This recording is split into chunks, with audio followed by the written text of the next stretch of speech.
தர்மம், அறம், நீதி இதை பற்றிலாம் நம்ம நிறைய சொல்லிக்கிட்டே இருக்கோம். காலகாலமாக சொல்கிறோம். 10 பாட்டு, 8 தொகை, 11 கிழக்கு, பக்தி இலக்கியம், எல்லா மதங்களும் சொன்ன அறங்கள் எல்லாமே சொல்கிறோம்.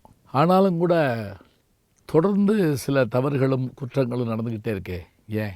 காலங்காலமாக துரோகங்களும் இருந்திருக்கின்றன. எதிரிகளை கூட மன்னிப்பேன், துரோகிகளை மன்னிக்க மாட்டேன்.